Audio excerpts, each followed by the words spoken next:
ও আমার কলিজার যুবক, মনে চাইছে নামাজ পড়বি না, পড়ো নাই, দাড়ি রাখবি না, রাখো নাই, পর্দা করবি না, করো নাই, পার্কে যাবি, দৌড়ায় গেছো। আর কত পার্কে ঘুরলে তোর মনের আশা পূরণ হবে, তারপরে তওবা করবি বল? ও আমার কলিজার যুবক, আর কত রাত্র মোবাইল চোখের সামনে নিয়া কবিরা গুনাহ করে রাত কাটাইলে তোর মনের জাল মিটবে, তারপরে তওবা করবি বল? জীবনে কত আড্ডা দিয়েছ, আর কত মাইয়ার জীবনের উপরে হামলা করলে তোর মনের আশা মিটবে, তারপরে তওবা করবি বল?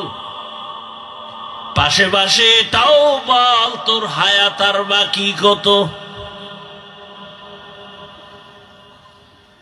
একটা মোবাইলকে কেন্দ্র করে চরিত্র ধ্বংস করে দিলি, চোখের পাওয়ার নষ্ট করলি, কানের পাওয়ার নষ্ট করলি, কিডনি নষ্ট করলি, হার্ট নষ্ট করলি। মাস্তানি ভাব দেখাও না।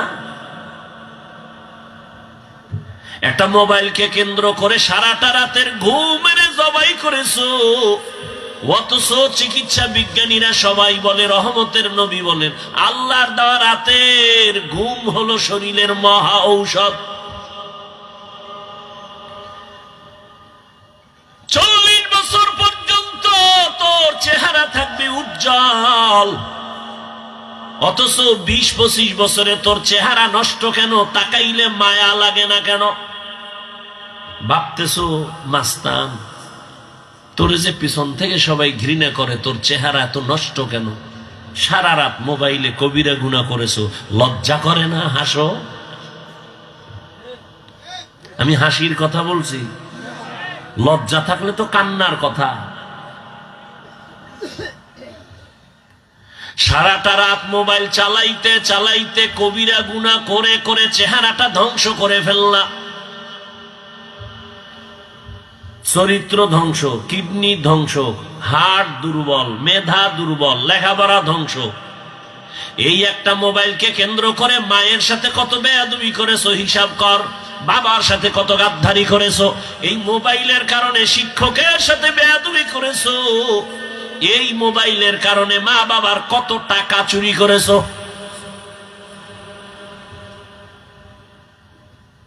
এই একটা মোবাইল, তোর মধ্যে কি আছে? কিছুই নেই। রুহু আছে, এটা গেলে তুইও নাই। চরিত্র নাই, মোবাইলের কারণে। চোখের পাওয়ার নাই, কিডনি নাই, হার্ট নাই, চরিত্র নাই, লেখাপড়া নাই, মা বাবার সাথে আদব নাই, শিক্ষকের সাথে আদব নাই, ওলামায়ে কেরামের সাথে আদব নাই। কি আছে? রুহু। রুহু গেলে তুইও নাই।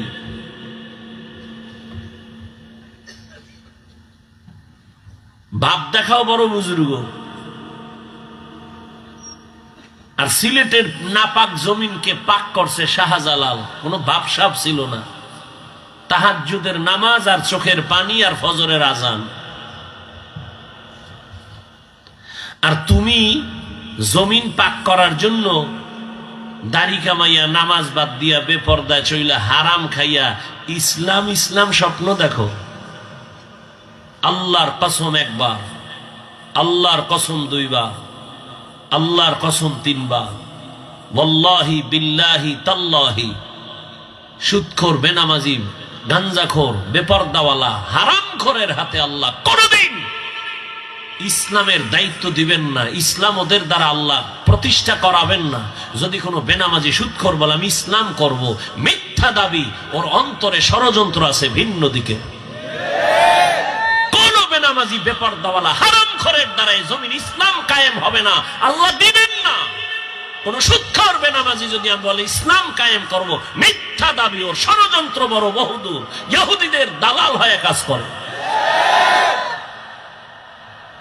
ইসলাম কোন ব্যক্তির গোলাম, কোন ব্যক্তির কাছে ঠেকা যে আমি হাফিজুর রহমান না থাকলে ইসলাম থাকবে না। তাই যদি হইতো তাহলে আল্লাহ রসুলকে আল্লাহ নিতেন না। মাস্তানি ছাড়ো। হায়াত যদি 60 বছর থাকে, অর্ধেক শেষ। যুবক, খেয়াল করিস, বাকি অর্ধেক বাঁচবি পঙ্গু হইয়া। কারণ বাকি অর্ধেক 30 বছর বাঁচতে যেই পরিমাণ কানের পার্স তাজা থাকা লাগতো, মেয়াদ নাই, মোবাইলে সে মেয়াদ খাইয়া ফেলাইছে। হাসিস না বাবা, এমন এক সময় যে কানবি না, চোখের পানি মুছতে কাউকে পাবি না। লিখে রাখ, কত ধানে কত চাল টের পাবি মরার আগেই। মোবাইলের জাল, বিছনায় শুয়ে শুয়ে কাঁদবি, হাত থাকবে পাওয়ার থাকবে না, চোখ থাকবে পাওয়ার থাকবে না। এখনই নাই, একটা কিছু পড়তে লইলে মাথা ব্যথা শুরু হয়ে যায়। মোবাইল দেখতে দেখতে দেখতে দেখতে চোখ নষ্ট হয়ে গেছে, কিডনি ড্যামেজ হয়ে গেছে, চরিত্রের কোনো ভালাই নাই। মা বাবায় চায় তুই মর, মরলে মাও খুশি। তোর কপাল এত খারাপ যে তোর মাও খুশি তুই মরে গেলে। কারণ